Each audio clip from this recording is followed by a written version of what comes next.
Finally, we were supposed to start 20 minutes ago. You're late. And you're Chad. Dyl, it's me. Oh, I'm sorry, did I send the invitation to the wrong email? I'm sorry, man. I meant to send that to Matt. No, Dyl, it is me. Yeah, no, I know, Chad. We're filming Framewreck tonight. Picture this isn't scheduled for another few days. Dylan, I did a face-off. Matt? Yes. Wait. Chad let you take his face off? Let is an interesting word, okay? We don't really have time to dissect that. Also, if you're going to use a line like that, legally you have to say something like, Chad let you take his face off? How? Why? I mean, no offense, but you're very different sizes. How is that possible? Size doesn't really matter in a face-off. You saw the movie. And how long did this take? Not long. It's actually a quick process. Good, because I needed to switch back now. We have a show to do. What? Dylan, I did this for you. I did this for our show. I mean, I guess if you want a lame show, I could switch back or something. Yeah, I want a lame show or whatever's gonna have your normal face on it.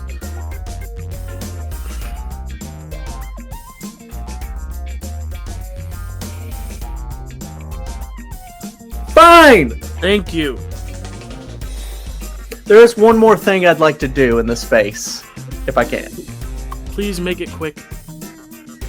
Framewreck! What a story, Mark.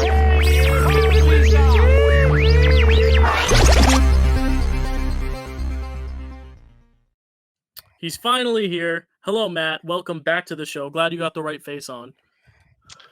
I told you it's a quick process. I don't know why you wouldn't let me do it as Chad, but here we are.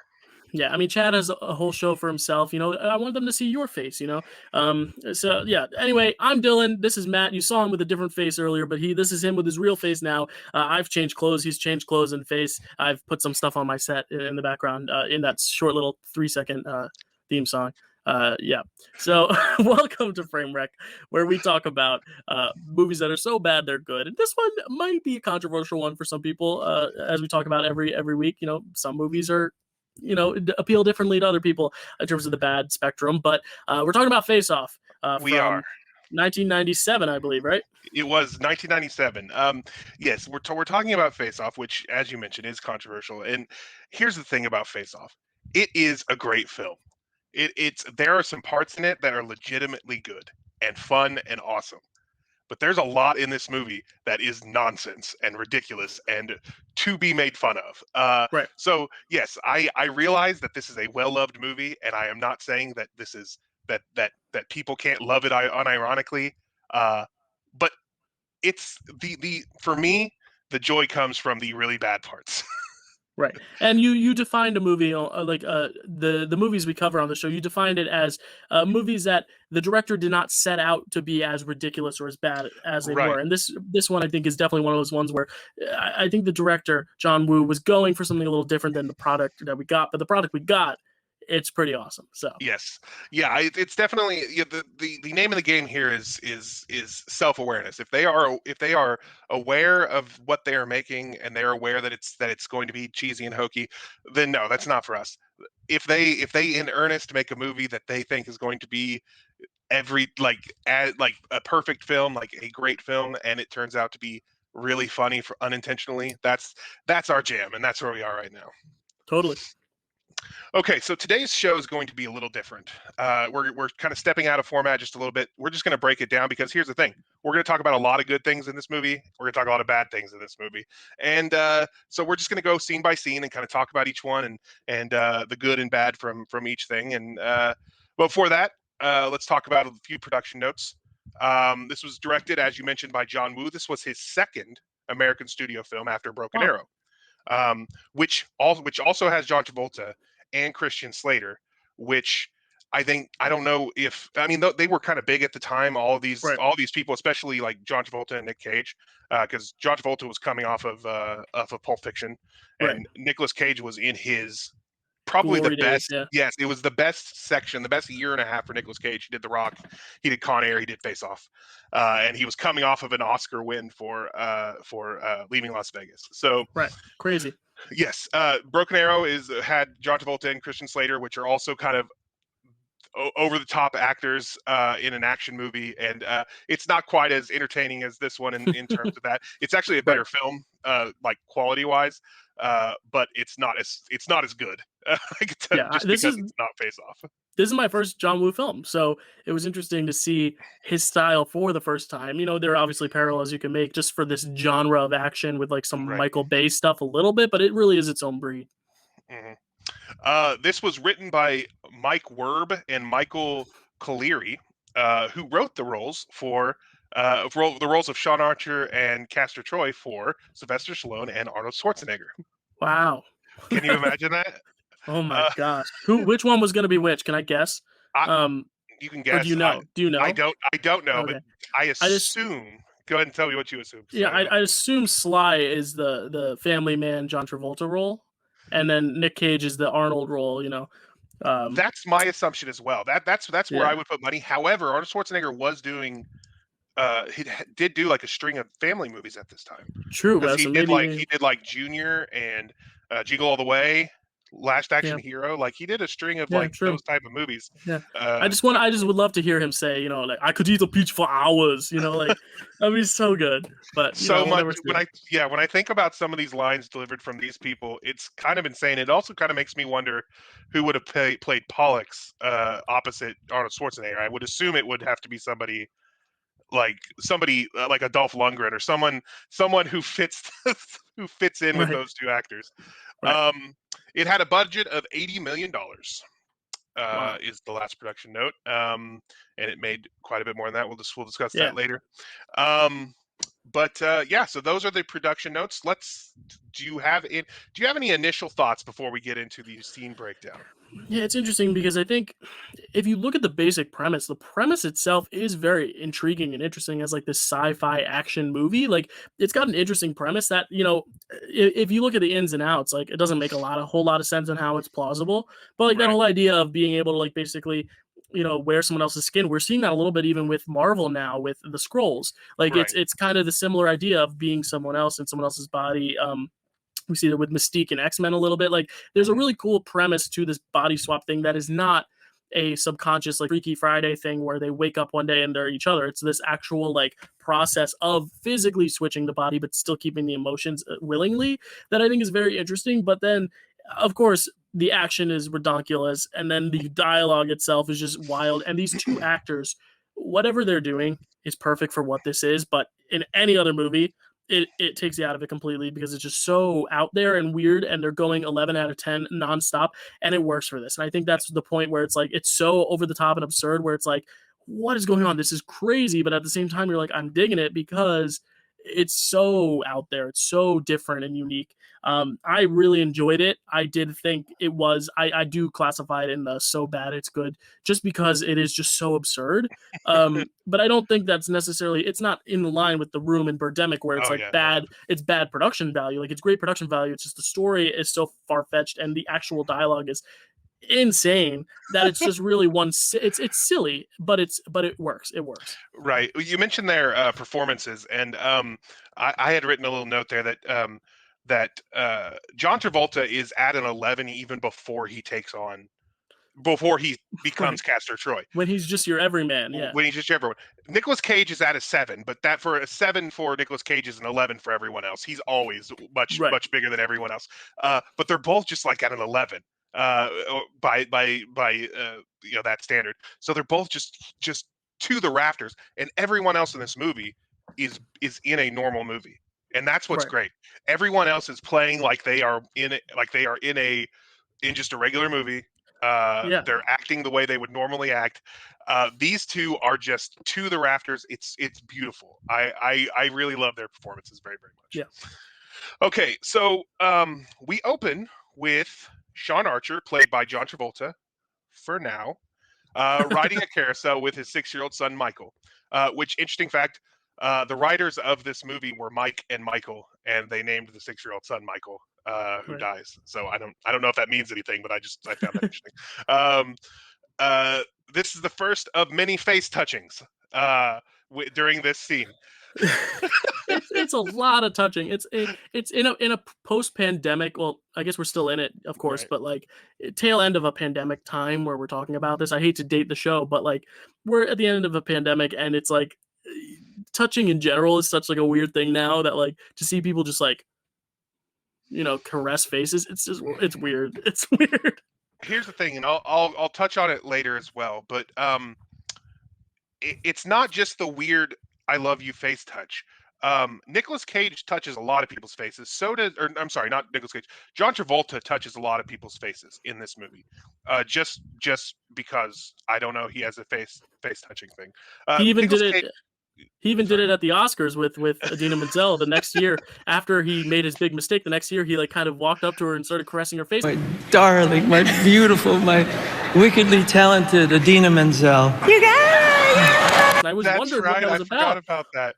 I'm wondering if it stems from this. I'm wondering if he's like, oh yes, the Adele Dazeem thing was all planned just so I could get to this moment. Or maybe this is so that John Travolta could touch some faces, Exactly. because he needed to. But yes, there's so much face touching. I mean, Nicolas Cage does his fair share of face touching in this movie as well, but just a lot of face touching, and there's a lot of it. But this is the first one, first of many face touchings. Castor Troy, who is played in this scene by Nicolas Cage, is on a hill with a sniper rifle with a nice porn stash. And he shoots Archer through the back, striking Michael in the head and killing him, which is sad. Mm-hmm. You can tell this scene is in the past because the scene is desaturated and there's the ghostly laughter of children Right. in the background, which are 90s flashback staples. You're legally not allowed to have a flashback in the 90s without desaturation and ghostly laughter of children. Right. Yeah. So, what are your thoughts on this scene? Yeah, I mean it's an intriguing opening because it's supposed. I think This is one of those self-awareness things where I think he was going for one that's really gonna make you like almost like Up, even though that happened after, where it's supposed to like make you so sad from the get-go. But because of the way, like you said, there's that weird filtering and the zooms and the porn stash and just the overall energy of these actors, it doesn't really do that kind of job. You're still upset, but you're also like, wait, what? And there's something that in the way Nick Cage, or I'm sure it's not a matter of how Nick Cage plays this scene. Mm-hmm. It's probably a direction, like he was directed to do it this way, but he spends half the time drinking out of a straw from some sort of a soda or something. But the other half, he seems strangely hesitant or remorseful about what he's done. And I can't tell, and this is one of the problems with this film that we find many times, is I can't tell exactly what emotion they were going for. If they were going for, I'm really thirsty, let me take a drink out of this thing for some reason, like 3 times during that very, very short scene, or if they were going for he is remorseful and he doesn't, after he kills the kid, he definitely looks like, oh my god, I just killed a kid. Right. And before he does it, he's like he seems like he's not sure if he wants to take the shot because the kid's there. But then the rest of the movie, that's not the Castor Troy we get. That Castor Troy doesn't exist throughout the rest of the movie. So Not at all. Part of me wonders if that's not what the emotion was, but that's just what I'm getting because of the way it was cut. It's very interesting. It's a very strange opening scene. All right, so then we cut to 6 years later. Archer is the head of an FBI anti-terrorism unit, and Castor Troy sets a bomb in LA. That's the premise. There are a couple of fun things. First of all, this is not a bad thing. This is something that I like, but this is something like just for me and to people who in the early 2000s were a fan of the band Say Anything, and that is that the lead singer of the band Say Anything, Max Bemis, is one of the choir boys in this. Oh, cool.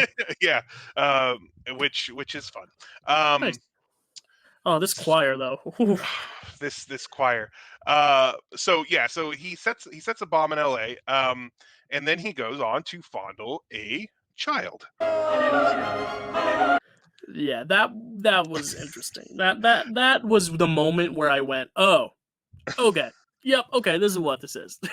Yes. Well, because he sets it and then he does that weird dance in like it during the yeah, and then he goes on to whisper creepily in a child's ear and then touch her and does that weird that's now a meme, that face.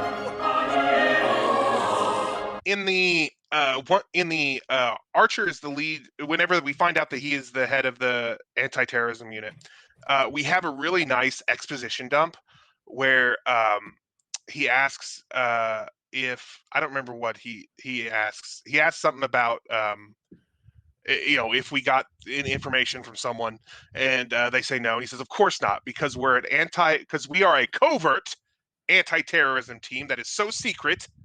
When we snap our fingers, nothing happens." Which is not the way you would speak to anybody who worked with you, who knows what you do in that building. Right. Especially if you have a certain amount of years of experience under your belt. It's not like, oh, just so you remember. Yeah.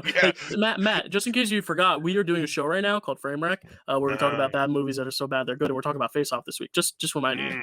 Okay, thank you, because I didn't. Yes, exactly. So that's that's a nice exposition dump that we get just right off the bat.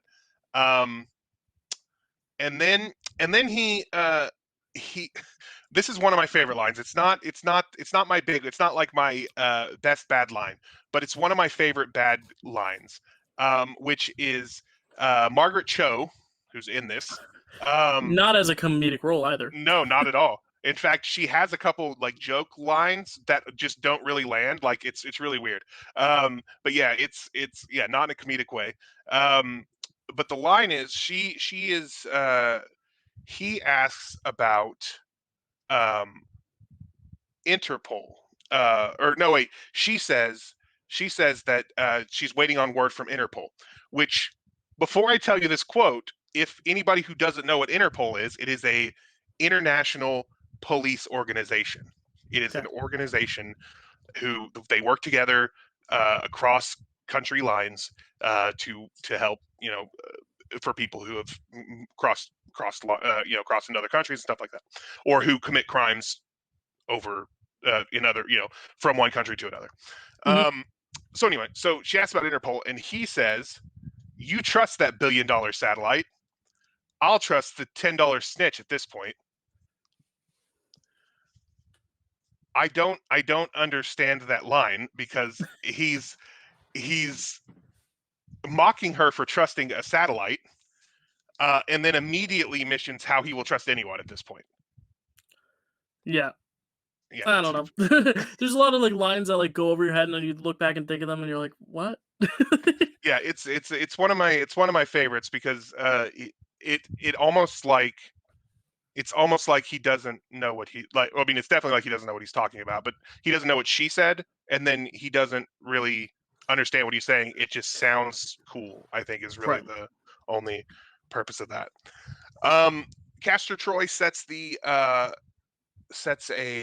bomb for 264 hours, which is a ridiculous amount of time for a bomb. Yeah. At any point, someone could stumble upon that bomb and notify someone within 264 hours. Yeah, I mean, how many days? I'm gonna calculate that math while you keep going, Matt. Okay. And then this actually is my favorite line. And I'll just say it. My favorite bad line of dialogue in this movie happens in the anti-terrorism scene as well, which is he says, "We'll take a break when the case bricks." Yeah, yep. Which let me tell you, and I touch on this later too. He's a bad boss. Like they're working their butt off. They're saying, "Hey, here's the leads." He yells at them for trusting $1 billion satellites. And then when someone's like, "Hey, why don't you just give him a break?" He's like, "No, we'll take a break when we've solved this." like, oh well, we've been doing this for over 6 years. Yeah, and So, there's no break. If it's solved, it's done. I did check, by the way. That is 11 days, 11 whole days of bomb. 11 full days of a bomb just in a Mhm, building that he clearly had access to, that area of the building. mhm. Uh, so that's good. Do you have anything about this scene, about this setup of him, Archer in the anti-terrorism unit, and Castor Troy setting the bomb in L.A.? Not yet. My thoughts are more about the tongue and the peach, which I assume is coming soon. Yes. Actually, that's next. Cool. The next thing we come to is the figurative face-off, which is where the first figurative face-off, that is, where so the FBI is able to track down the brothers Troy to the local airfield. On the plane, there's an undercover FBI agent who clearly has impulse control problems because she is immediately convinced to suck on Castor Troy's tongue, and then blows It's her. so weird. It's It just is such a so weird. It's a Uh, weird scene. And then and he like sticks it out for her too. yeah, can you imagine Arnold Schwarzenegger? Uh, Oh god. and then she immediately blows her cover the second an FBI agent shows up. Now, this is going to be a theme through this movie. We'll touch on it again later. People blowing their covers way too quickly. She immediately blows her cover the second other FBI agents show up, which, who knows if this was going to work? Who knows if she still needed that cover after, maybe they get away and it would have been valuable for her to have been there. Of course, she is used as bait and killed and thrown off the plane. Uh, so obviously, that was a bad plan to to blow her cover. Then Sean first plays chicken with the plane for some reason, and then chases the plane first by Hummer and then by helicopter. Castor Troy kills the pilot, drives the plane to a hangar, and now the chase is on foot. Eventually, Archer is able to capture Castor Troy by blasting him with the business end of a jet turbine. Now, what say you about this section of the movie? Well, what was interesting is this is my first time watching it, obviously, and I was surprised that they killed him off so early. And obviously, we find out he's not dead, but spoiler alert. But he, it's interesting that like I was like, oh wait, so he's like done, he's dead. And then of course later on when he puts his face, I'm like, oh, so John Travolta's the one who's really not in this movie much because Nicolas Cage is still going to be in this movie, just John Travolta. And then Right. you find out all the ins and outs. But I thought it was interesting that he was killed off so early, or appeared to be killed off so early, and that took me by surprise. And I honestly was like kind of on board with it. I was like, oh, interesting. This is subverting our expectations a little bit. But Right. The part about that that's bad and that's weird is that after being hit by a jet turbine, the fire shoots out and hits him, and then he flies back into the thing. That there is still a full face for Sean to take from right. Castor Troy. And the fact that when he eventually, I know I'm jumping ahead, but when he eventually does wake up, he's walking around just fine. Right. It's like one of those things where it's like, how do you survive this, let alone unbruised? Unbruised, because his face was right there. It's like you would imagine there would be just half a burned face, but no, that's fine. Right. Okay. First, or not first, but before we go further in this section, let me tell you about how much I love the names Castor and Pollock Troy. Okay. So I was a teenager when this movie came out, and I had just gotten really into Greek mythology. And in Greek mythology, Castor and Pollux are a set of twins, they are the brother of Helen of Troy. So Castor and Pollux Troy, I was like, that's Greek mythology Interesting. connection right there, which is really cool. They actually, because there's actually a lot of different different legends about them, but in the main one that most people know, Pollux was immortal, Castor wasn't, because Pollux was the son of Zeus, and Castor was not the son of Zeus. Even though they were twins, they had different fathers. So Castor was the son of Zeus, so he was immortal. So he asked Zeus, "Can you make my brother immortal as well, so we can be together forever?" and he turned them into the constellation Gemini. Ah, So Castor and Pollux are the constellation Gemini, um, and their sister is Helen of Troy, and so Castor and Pollux Troy. When I was a teenager, that blew my mind. yeah. Because I was like, I know the reference that they're talking about, and it's super deep cut, and it was very exciting for me. And that's almost where it's like there are glimpses where it's like, no, this is actually like a well thought out at times. Right, Like right. the attention put into the screenplay of making these their names, like details like that do make it great. So when it is so crazy and out there, it's like there's at least effort put in that somewhat is redeemable in a very positive way. So Yeah. If I were to let you suck on my tongue, would you be grateful? Is the great bad line of dialogue yeah, in this scene. If I were to let you suck my tongue, would you be grateful? Oof. And then during the firefight, I'm jumping all over the place because yeah, you're fine. this is Yeah. the middle here. Yeah, there's a During lot. The thing is, this beginning is just so much going on. Like there's this just whole so first much. opening act until you get to the Yeah. actual face-off. You know, like later on, the scenes will be easier to construct because it's just an action sequence here or an action sequence there. But here, it's like so many things going on. It's so involved. Exactly.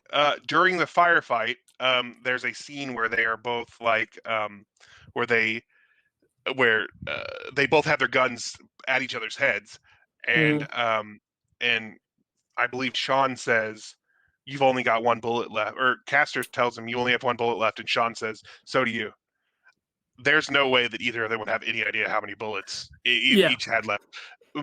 Not, I mean, if they had been the only two people firing guns at each other, and each of them only had one gun, you would be able to tell. Also, they kept changing clips throughout the thing. Right. And I believe when he shoots it, it's empty, right? It's not loaded. It is empty, so he was wrong about it So anyway. he was wrong anyway. And But Nicolas the Cage, the way idea- he played it off, made it seem like he was right. Like, oh yeah. So it's weird. Yeah.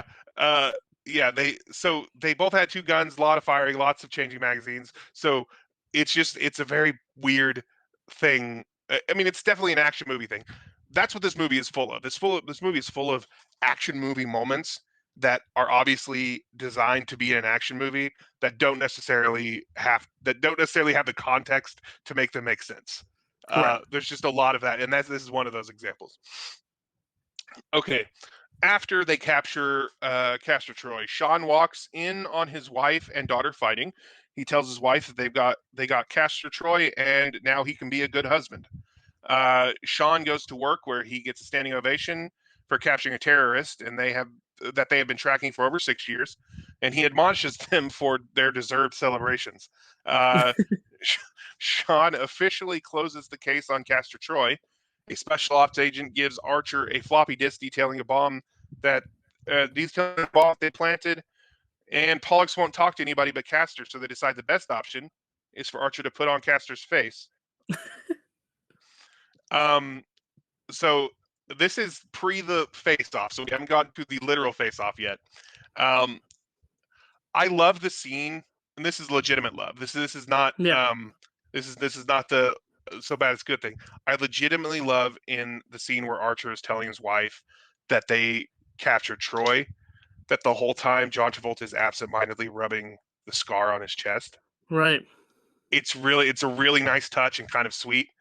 And like it's one of, like you said, it's one of those interesting, weird nuances that makes it seem like a competently made movie. That makes it a competently made movie. That makes it actually a good movie.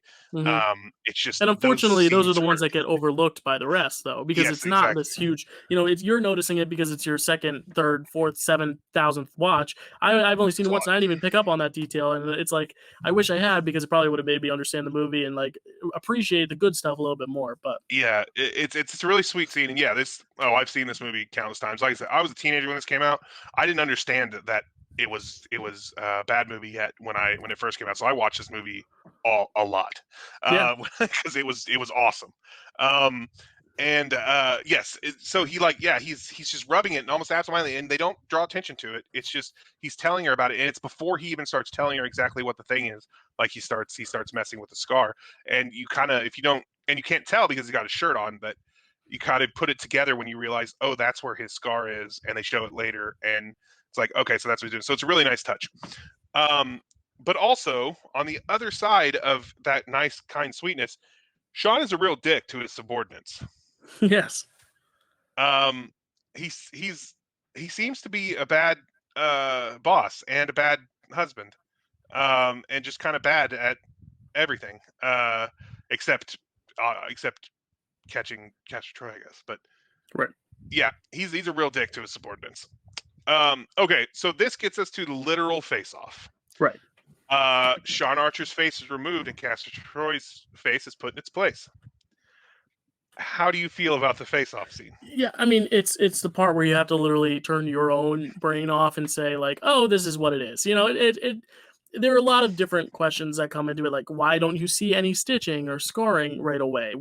How does the voice thing work? And they do address the voice thing, but they do it in a very like weird way that it's like there's a microchip and it's inside and it makes it sound different coming out. It's all this stuff that you're like you have to accept, you have to let your brain accept, even though it really doesn't make any scientific sense as to how it would work.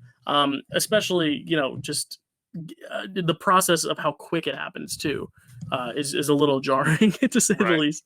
Well, and they explain they do a lot of explaining in this part, and they explain pretty well how Sean Archer goes from Sean Archer to Castor Troy. Not a lot of it makes sense.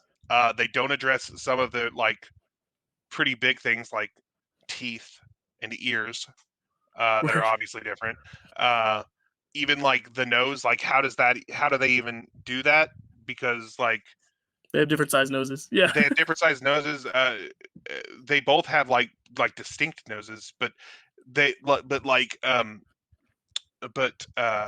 Nicolas Cage has a pretty distinct bump, like a part like on his nose that's bone. Like that's where the end of his nose his nose bone goes before it becomes cartilage, which also makes you question: do they leave the cartilage? Do they just take the skin? Do they take the cartilage? Because it feels like the whole thing with that it only takes days was that they've got anti-inflammatories. Doesn't seem like that's going to do it here. No. Yeah, it's very interesting, and like one of those things where again you have to turn your brain off, but at the same time, because it is the central core, like this is the movie, is this face off, because it's such a big part of it, you have to make it make sense, and the problem is it doesn't really. So the whole time, again, like there will be scenes that come up later where I'm like, well, why did that happen, or why did that happen? Like why does it stay perfectly in place? Why do it? And that's of course budget reasons, and it's the same actor. They're not going to give them prosthetic noses of each other's. Like I get it, right. Oh, exactly. Yeah. And here's the thing: like, it may have been better not to explain it at all than to explain some of it and then leave all these things where you're like, but what about these things? If you didn't explain it, then it was just like, oh, that's just the magic of the thing. We don't have to tell you how it's done because it's just trust us, it works. Exactly. But the fact that they explain so much of it is actually what makes it seem more ridiculous. Yeah, it makes the holes more obvious. Right, exactly. No face pun intended, I guess. But so then Archer, then we go to Erewhon Prison, where Archer is taken there. Erewhon, by the way, is nowhere spelled backwards. Oh, cool. Yeah. Archer is taken to prison where the Geneva Convention isn't a thing, as he is told by the prison warden, played by John Carroll Lynch, who is delightful, and I'll touch on that in a moment. The prisoners wear magnetic boots that keep them connected to the floor and can be locked down when necessary. Archer gets into a fight with an inmate who believes Troy slept with his wife and sister, and he gets a bit crazy. Yeah. It's a cool action sequence. It's interesting because you also have those like metal boots that lock to the floor that the guards can like interfere with. Yeah. My only thing was like, how did it take so long for this fight to happen, for them to finally break it up and end it? Like they were fighting for a long time, and it was just it was very interesting. And you honestly think like, how did he went into the prison so quick? You have 11 days, and it just feels interesting. Like we don't see any of the planning. Like who are these people? What is this relationship? Because I feel like he's going in with not much research, and so when he sees people that are like, "Hey, you're going to ignore me," and it's like we obviously have a past, but I don't know who you are because I obviously didn't research. I don't know Castor's friends. Like it's that kind of stuff where you have to like not let your mind think about it, but it's not possible to not think about it. Well, here's the thing. Yes, okay, because that's a very good point. I actually hadn't thought about that. How they put a time frame on it by setting the clock 11 days. Um, so this all happens absolutely within 11 days, but earlier because Castor Troy hasn't put the other face on yet, and it takes, as we've been told, the it takes a few days for them to heal from the Right. surgery. Um, so this is definitely only a few days after this happened. Like it seems like he went from surgery, healed into this prison. So this is the thing that it's cool to see him start acting like Castor Troy, like, but it feels very early for him to start losing himself into Castor Troy. Like, there's a scene where he's like, "Oh my God, what have I done? Have I become Castor Troy?" There's that scene where he's like, "Oh, I truly am the monster now." Scene in Yeah. his first outing as Castor Troy.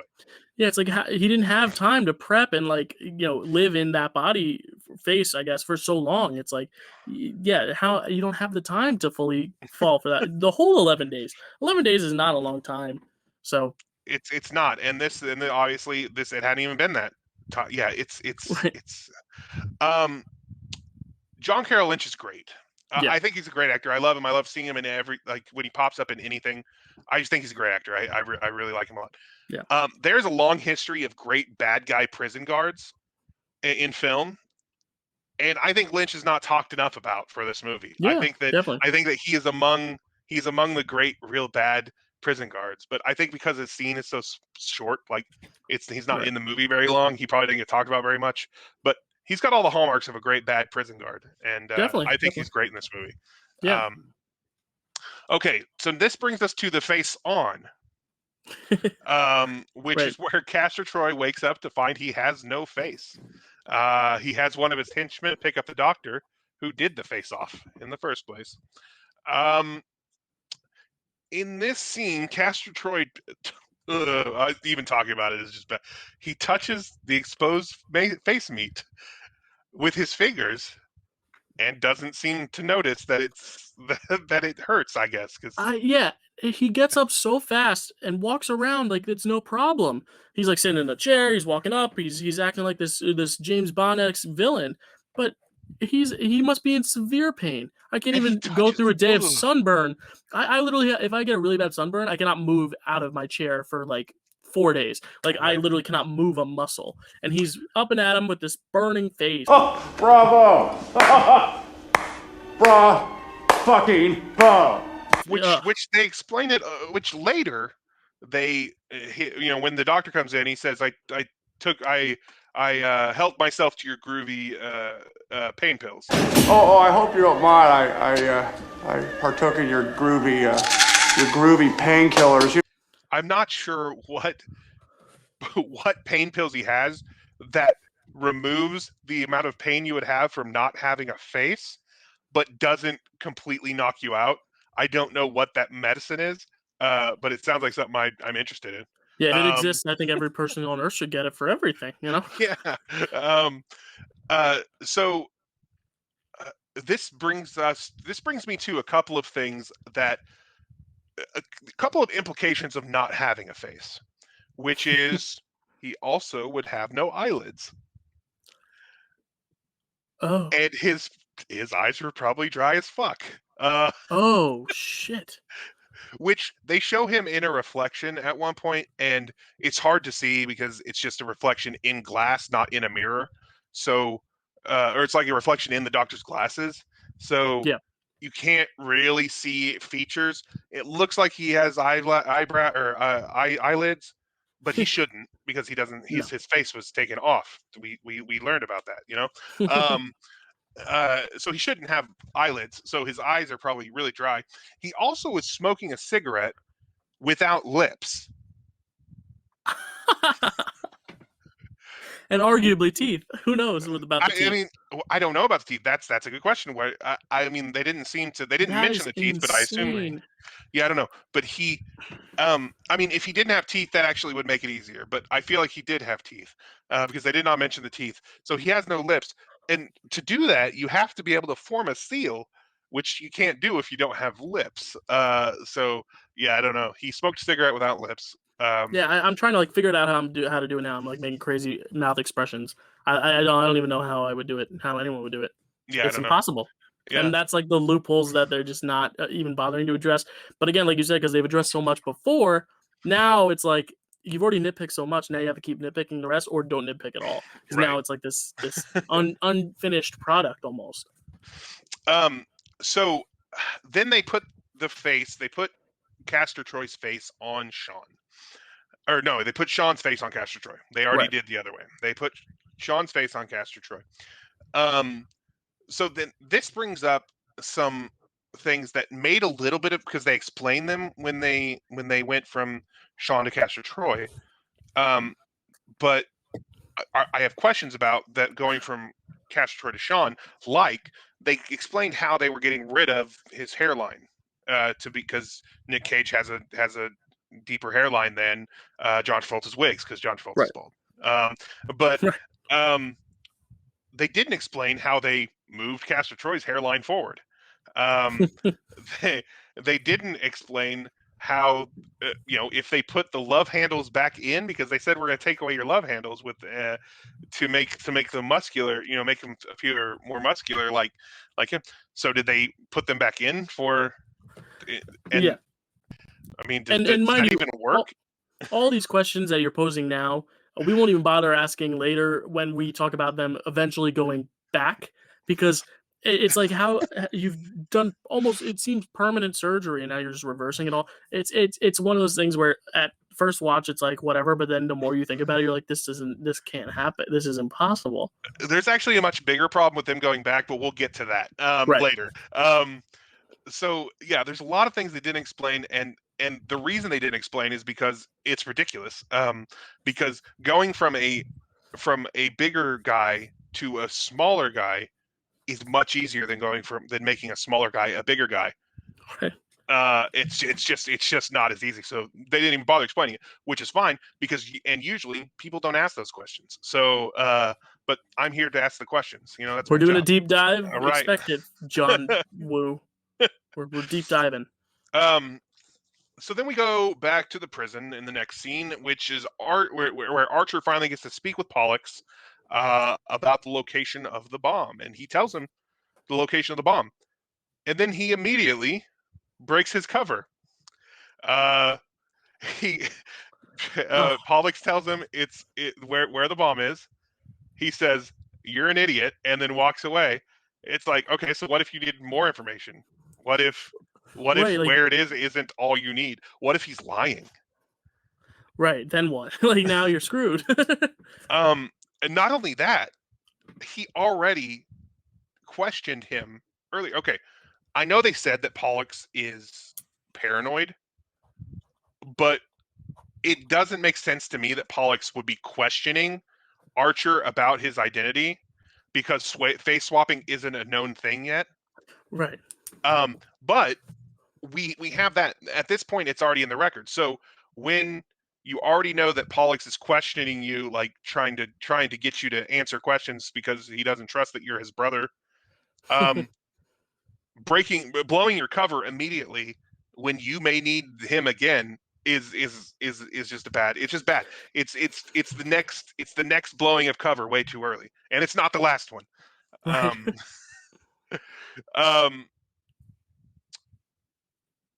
But yeah, a trained FBI agent should understand about blowing cover. Then there's then Castor Troy as Archer visits Archer as Troy in prison. Right. With his face and everything, which has been a few more days now, because he had to get. They didn't say how many days, so we'll say 2 or 3. So it's been at least 6 days since the bomb was set. Now, because if for him to heal and then the next one to heal. Okay, so he comes to visit him. Now, I really love the way that John Travolta and Nick Cage play off each other and how well they embody the personalities of each other. Yeah, definitely. I think that's the strength, definitely, of this film for sure. Yes, and they both go way over the top, but they go over the top together so well, like together. Like that scene is way over the top, but they play it so well. It's really one of the strengths of this movie. Hmm. Is how they kind of play off each other and embody the other person while playing off of them.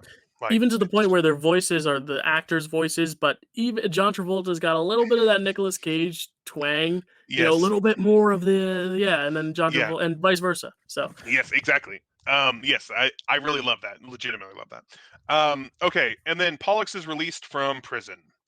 Um, Troy Archer goes to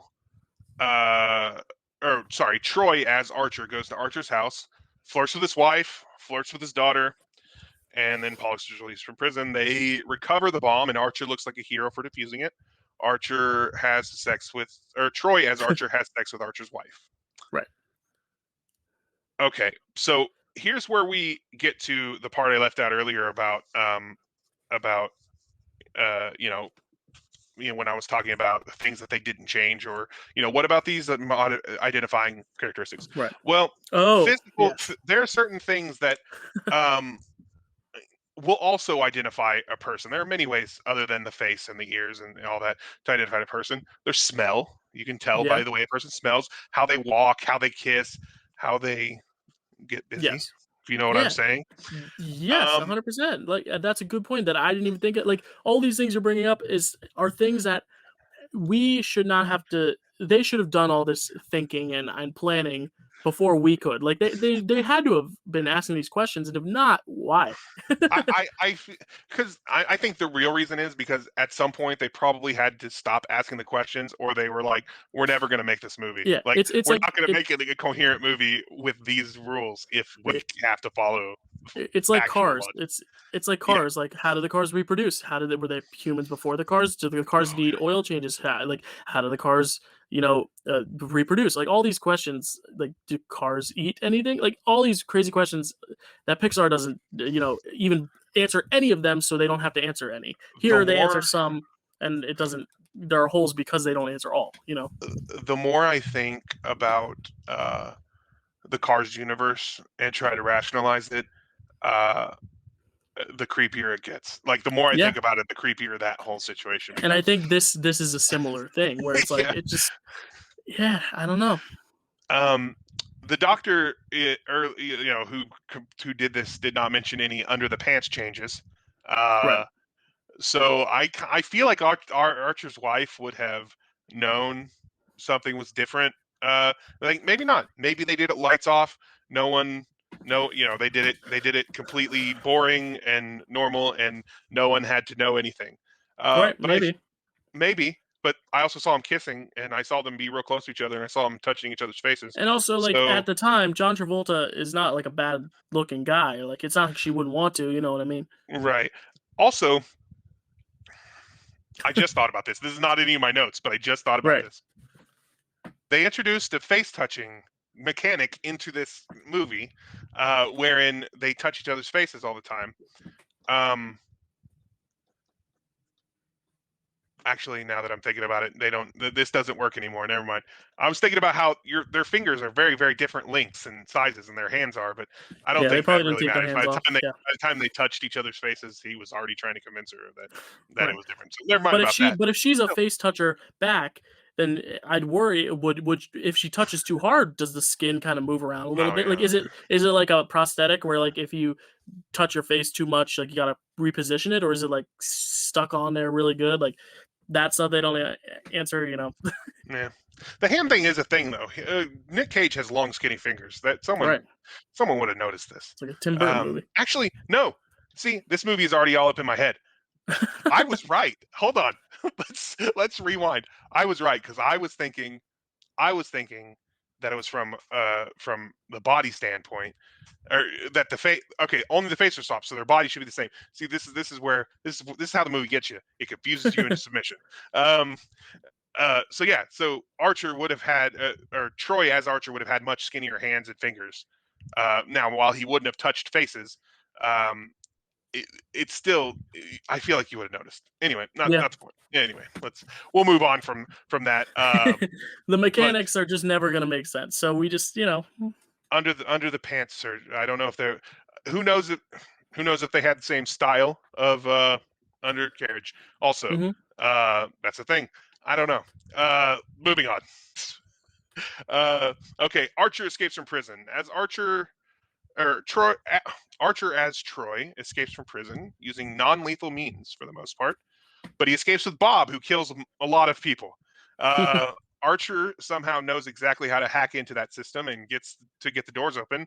Bob falls presumably to his death, and Troy and Eve visit Michael's grave. Now here's a little Easter egg tidbit for you. Earlier in the movie, Archer is closing Troy's case file, and Michael's death day is listed as September 9th, 1991, but his gravestone says September 24th, 1991. So I don't know if the government document is incorrect or if they somehow got the headstone wrong. I imagine it's probably the government document, but that's an inconsistency. So the escape from the prison. How did you feel about that scene?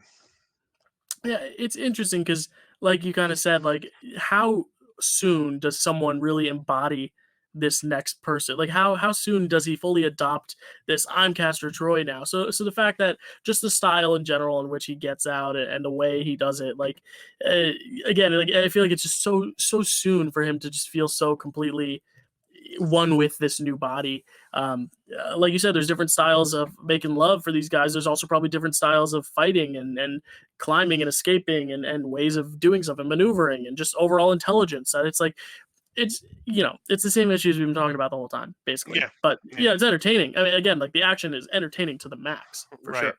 But just that scene where he's typing really fast into the computer and it suddenly does the exact thing he wants to do. It's like that is some like hacker shit. Like, Right. Is this? I mean, maybe Archer also does hacking, but it's a very 90s thing, because in the 90s no one ever used a mouse, ever used a mouse with a computer. They all just typed really fast until the computer did what it wanted.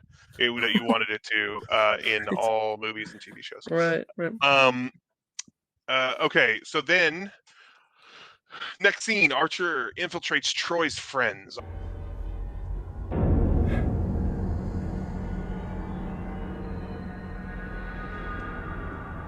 Archer attempts to reach his wife and Lazaro, but fails both times. Then he goes to visit Dietrich and his sister, which will come up later, Sasha. Archer is given drugs, which he has no choice but to take. He then gives a group of criminals his home security code. They will all be dead soon, so it doesn't really matter, but he didn't know that when he gave them his home security code, where his child and wife reside. This is where we get the infamous face-off scene. This is also where the mirror imagery starts for this movie. First he's alarmed by his reflection in the bathroom. And later, the gunfight will be in a room full of mirrors. Yeah. And then back at the Archer residence, a young Danny Masterson assaults Archer's daughter, which is life imitating art, because Danny Masterson has quite a rap sheet in that regard. Ooh. Allegedly. Didn't know that. Yep. It's disappointing. He was my favorite cast member of That 70s Show. And apparently he's a dirtbag. Okay, so for a man who assaults underage girls, Troy gets really mad when someone else does it. Right. He beat the crap out of that guy for someone who wasn't his daughter, for something he's definitely done. Then we get to the mirror face-off, which is Castor Troy and the FBI. Castor Troy and the FBI raid Dietrich's house to the song "Somewhere Over the Rainbow" by Olivia Newton-John. The FBI agents shoot carelessly at people holding a child. Troy shoots Dietrich in the neck. Dietrich kisses his sister in a way that I would never kiss my own sister. Right. Troy and Archer have a standoff on either side of a mirror, which is fun imagery, but makes no sense for several reasons. Number one, they use that as cover. That's why they're standing there. But it's just a mirror. Like Right. It's not much cover. it's Yeah. providing them no cover. Also, they would definitely be able to shoot each other if they just took a step to the right and was able to just see the person and shoot them. So yeah, there's a lot of reasons that it makes sense, but the imagery is really cool. So I was gonna say, there's a lot of cool mirror imagery when you were talking about it earlier. Like I really dig some of that mirror imagery, especially because it's it's so relatively new to these characters to be feeling themselves in these other bodies. They're still getting used to it, which is why when they are so used to it, it doesn't make as much sense. But these moments are great because it's like, oh, we gotta adjust to what's going on and adjust to this life and what is it like to see yourself in the mirror after not being used to seeing yourself that way, Absolutely, yeah. No, it's really cool. A lot. It doesn't make sense sometimes, but it's really fun imagery that I also very much enjoy. And then Pollux falls to his death, which is sad. And then and then Troy shoots the FBI agent from Silicon that was in the show Silicon Valley because he's like, what? It's just Castor Troy, so he shoots him. All right, so then after the raid we get to Lazaro having a heart attack, and Troy admits who he is while he's beginning to have a heart attack, and once again prematurely blowing his cover. Lazaro definitely could have survived that. Yeah. I mean, Troy punches him in the chest, but that's not a killing blow. No. And yeah, he's having a heart attack, but he immediately calls someone to come help. Right. And if he snaps out of a heart attack and says something, his whole thing's blown. Exactly. Yes, exactly. This I think this is the last instance of someone blowing their cover way too early. But there we are. Archer finally tells Eve who he is and asks him to check his blood type. Check Archer's blood type. Now, Archer says that he is O negative and Troy is AB. Now, Troy could likely take Archer's face because O negative is a universal donor. Archer could not take Troy's face. True. It would be rejected. That's a good point. So that's just another thing, but that's fine. They didn't have to talk about the exact blood types, but I guess that's the reason that's the reason they mentioned it early on is at the beginning. It's like your blood types won't match, but that's fine. Yeah. Again, with every specific they add even more questions for other things that are worth being nitpicked apart. It's like there has to be a balance, and they tell too much, and they don't tell enough, but they tell too much at the same time. Wouldn't it be great if Archer had told Eve, "Look at his penis. It's not the same as mine." Right. But no, it's check his blood, and so she does. Sean, there is a point while Sean is trying to convince his wife that he is Sean, and she's freaking out. She's obviously terrified, but he will not stop grabbing and touching her. That I felt uncomfortable for her, and I would also not want to listen to this person who was he was obviously saying something that I didn't believe anyway, but he also won't stop touching me. Please get away from me. But then we've already determined that this is a society that just touches each other at will, especially in their faces. Do you have anything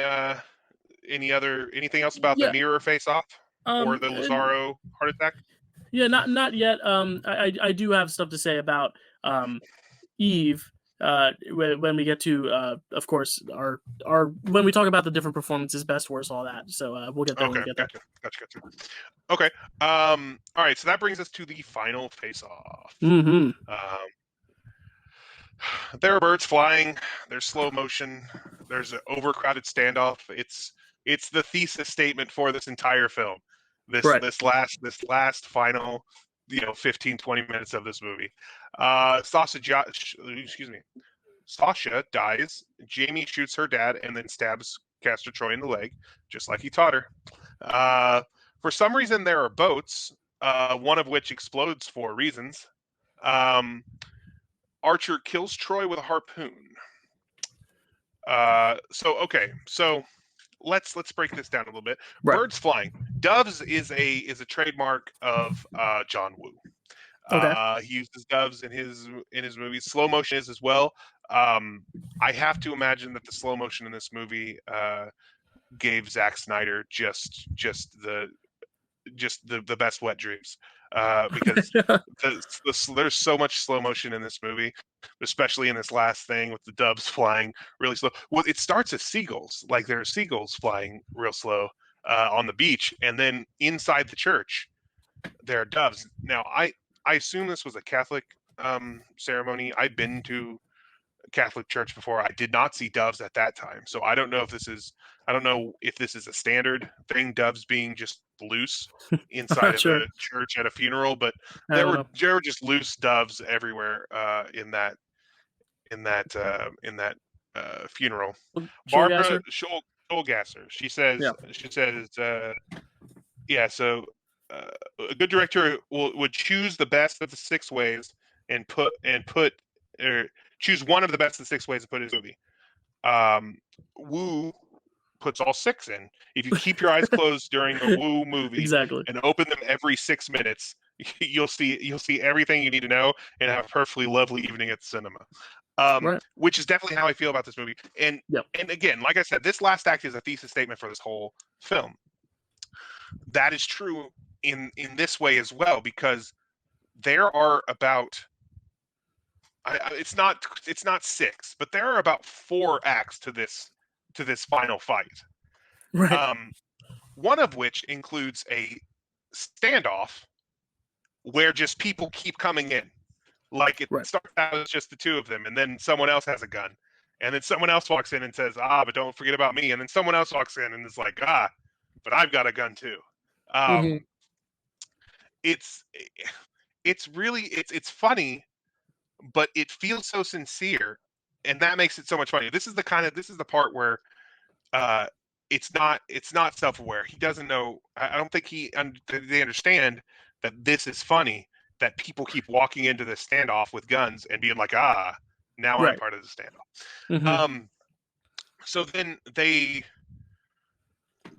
shoot up the church. Then they move it outside, or then they bring in the wife and daughter. Jamie first shoots her dad and then stabs Pastor Troy, and then they take it outside. Eventually, it's on a boat.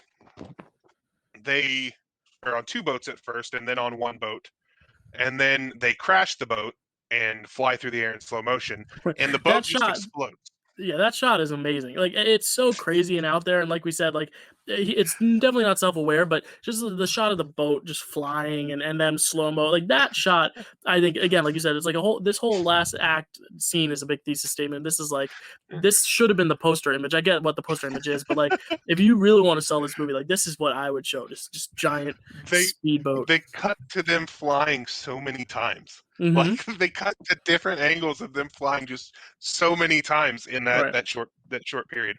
Right. And then the boat explodes because it flipped over, and that's what happens, I guess, when boats flip over. They explode. I guess. And then they fight, and Troy or Archer kills Troy with a harpoon. That Mhm. part was actually really cool too, because I'd never seen that before. Well, obviously, I mean, I was a teenager, so I imagine I Right. hadn't seen a lot of harpoon killings. I don't But think there are a lot, though. Yeah, I don't think there there are a lot of probably aren't a harpoon lot. bullets. But where he grabs it, and like it's still active, like it's still live, and letting go would be deadly for him. But he grabs it and saves himself, at least for a moment, and he starts cutting the face. The interesting thing about cutting the face is he seems to be cutting where they're going to cut anyway, to get the Right. face off of him. So Yeah. I don't know what his plan He's was there. making the job But easier, I guess. I guess. So then, and then he shoots him, and then that's the end of the fight. Then Castor Troy is dead, we assume. Yeah. I mean, yeah. So Do you have any other statements about this part before we move into No, the I very mean, last scene? again, like I do think the action is a strong part of the movie. I think the It action is. is legitimately enjoyable. You know, some of it's just kind of like just random shooting and stuff, but I do think the action itself is at least interesting enough to hold my attention, opposed to some other just generic action movies. Like it's a step above generic action, which I like, for Right. sure. No, yeah, it's yes, the action is great, and the action in these scenes was really well handled. There are one too many shots of things. It's definitely Right. too many acts, but it certainly is good and it's fun. And that final thing with the harpoon, I, Hmm. part of me is like, why wasn't it poetic? Because the harpoon wasn't it, that's not that doesn't call back to anything. There's nothing poetic about it. Like No, it's maybe just what like it is. if Amir has cut his head off or something, like Right. that would have been Yeah. something. Like I don't know, there are plenty of things they could have used to call back, and there would have just like been there would have been a poetic ending to it. But the harpoon isn't, which is strange because they tried so hard to use poetic imagery throughout the movie, that it's strange that it didn't end that way. But that's fine. That's a weird nitpick pick that's not really about something in the movie, but something that's not in the movie. But okay, so then we get to the final scene. For some reason, it's very, very cloudy in LA, or very foggy in LA, because when they look out the window, it's just fog. Um, Even though the one guy who knew how to do this procedure is dead, They Archer got his somehow face do back. it seamlessly too. The They do it reverse is seamlessly. seamless. They put all the fat back in his sides. They give him his jaw back, his huge jaw. They give him his chin back. They give it all back to him. He gets it all. He The gets his butt hair, the the sideburns, which we didn't talk about. How did they put those on Castor Troy and take them off, and put them back on Sean Archer? We don't know. Right. It's fine. So even though that one guy is dead, Archer got his face back, and he decided to keep the kid that he found. That he kind of bonded with a little bit. I mean, I the thing guess is, they so. don't explore that bond enough, and also it just there needs to be a conversation. The wife is all just like yes, and it's like wait, I mean, as beautiful of a moment as this is trying to be, it's like no, there's got to be a conversation had, I'm sure, but they didn't have that conversation. They didn't, and for me, it would be very clear that he's like brought home a replacement Michael, and it's just like I mean, definitely let's have a Yeah. talk about this. So the film ends with Jamie coming over and assaulting that boy by touching his face. This boy never asked for his face to be touched. No one in this movie really asked for their face to be touched, but we end the No. movie just as uncomfortably as we began it with face touching. Yeah, that's the poetry, Matt. That's the poetic ending right there. That's true. Okay, and then that's the end of the movie. Do you have any final thoughts on the last scene or on the film itself No, before we move on I to think we definitely superlatives? dissected it as thoroughly as we could. Let's Um, talk about Legacy just real quick. yeah, of course. It has a Rotten Tomatoes rating of 92%, which is baffling to me. Not because I don't think it's good, but because like that's overwhelming praise. Like Hmm. that doesn't seem to even take it. That's only 8% of people who are like, you guys know this is a bad movie, right? Uh, like it. Even I expect it to be fresh. I did not expect it to be 92%. Hmm. Um, But again, like me and you, like we enjoy it. Like yeah, if I that's left, true. would I give it a positive or negative review? I'd probably give it a positive review just because I enjoyed it so much that I had a good time. And That's true. 92% of people, I guess, also felt that way. So, you know, Yeah, that's true. Um, it grossed wow, $245 million. Two hundred it's good. forty-five million 676 146 whatever. Um, yeah. And I already talked about. I've already talked about Barbara Schulgasser. Um, Right. Face Off is said to have inspired Infernal Affairs, Oh, which is the movie that The Departed is based on. Departed right. is a remake Interesting. of Infernal Affairs. Um, but instead, That's hilarious. but the director wanted to make a more realistic situation. So instead of having physical face change, he just had them swap identities Hmm. in the movie. So yeah, that's very interesting. I did not know Yeah, that they were definitely. that. that inspired that movie. It definitely allows more room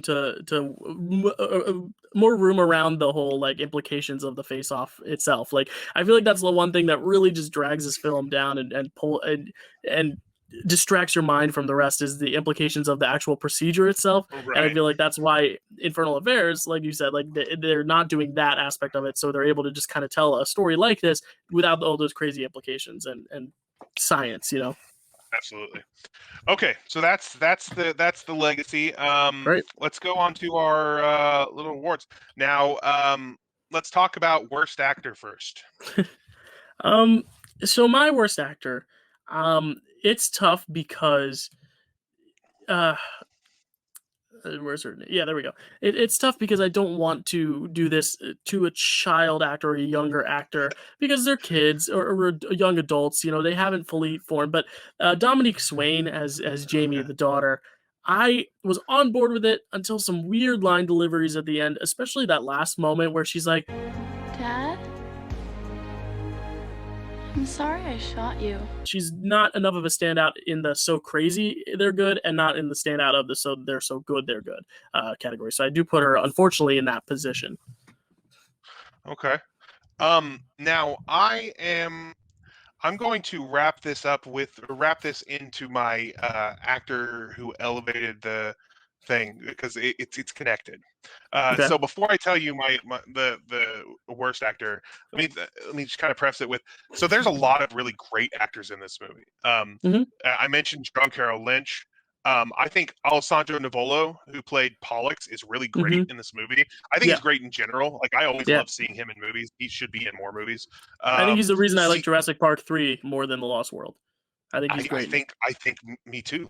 Yeah, cool. Also, I'm from Enid, Oklahoma, and they mentioned Enid, Oklahoma twice. There you And go. I was I was the projectionist at the movie theater when that Oh, movie that's came awesome. out, and so I would get to go. So I used to like sneak into the theater when, and this is way off subject, so I'm sorry, but I would sneak into that theater when I knew that those lines were coming, because I'd just seen it so many times.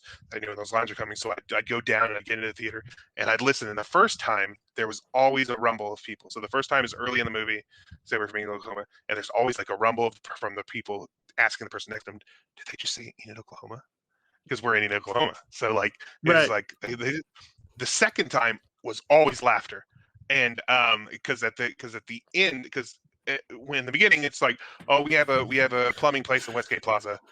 At the end, it's they better not come to Enid, Oklahoma, which is just a bad line, but always got a laugh from people in Enid, Oklahoma, because they knew, because that's where they were from.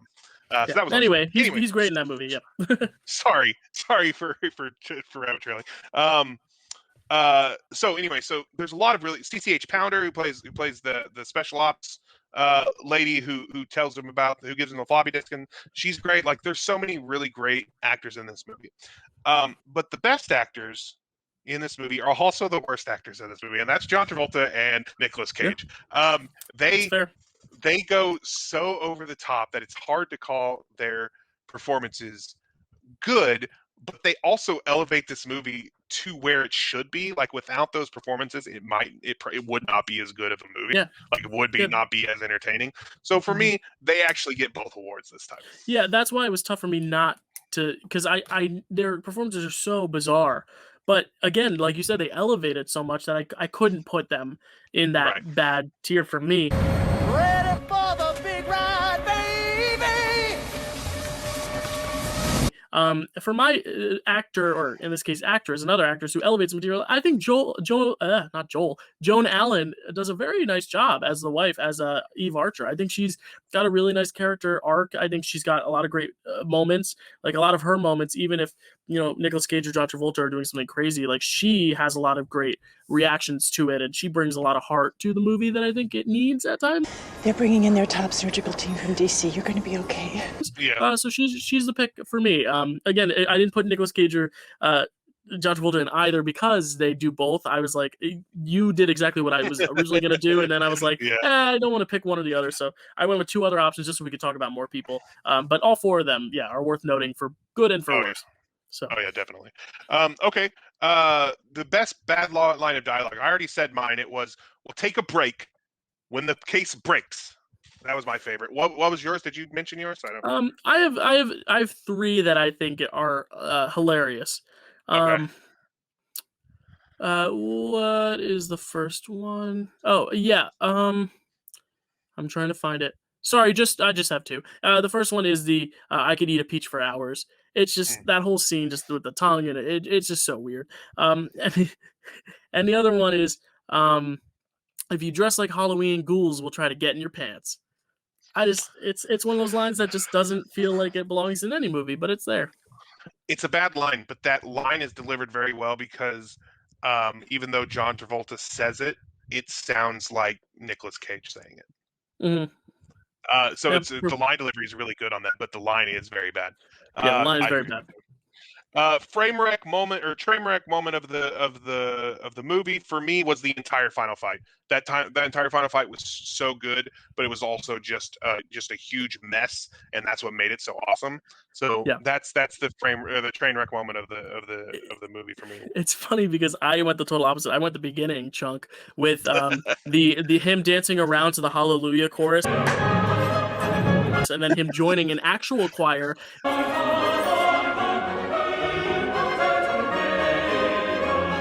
Caressing butt cheeks of some minor, and then screaming his own song to everything.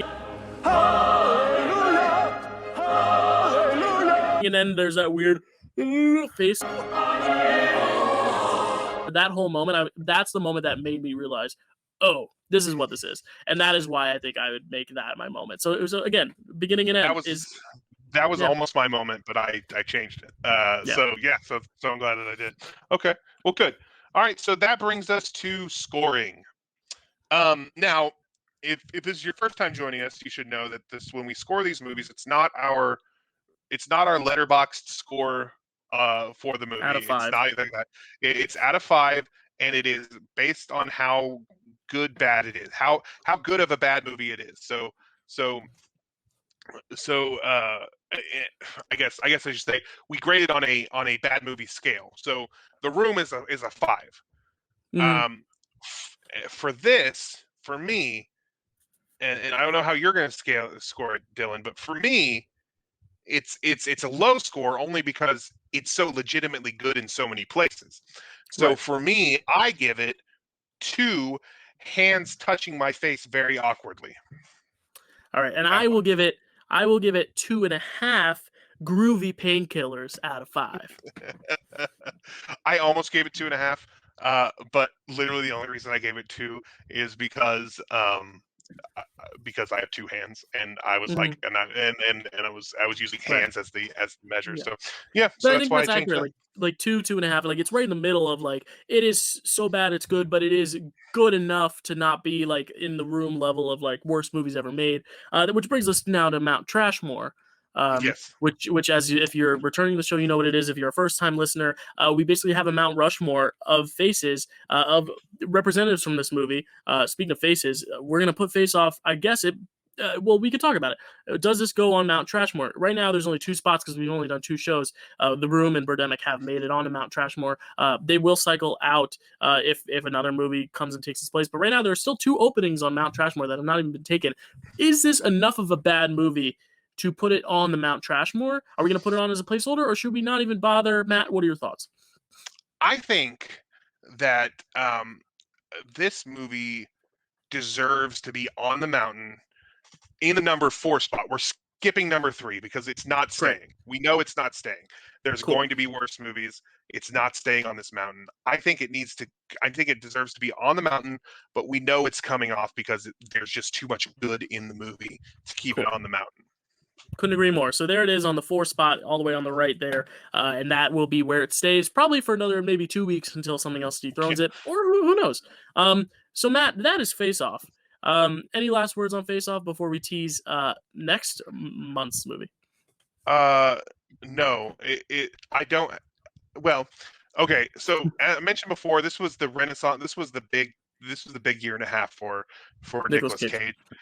This one I actually put at the bottom of my Nicolas Cage ranking, even though I do love it so much. I happen to like the other 2 that came out around that time more, The Rock and Con Air. I actually have a controversial maybe ranking of that where I put Con Air, or I put The Rock in the middle, and Con Air is actually my favorite of the Nicolas Cage movies. Have you seen that movie, Con Air? I've never seen Con Air, but I've seen The Rock, and I love The Rock. So it's my favorite Michael Bay film. Good. So Rock is very good. I encourage you to watch Con Air and see how you feel about it. Now, cool.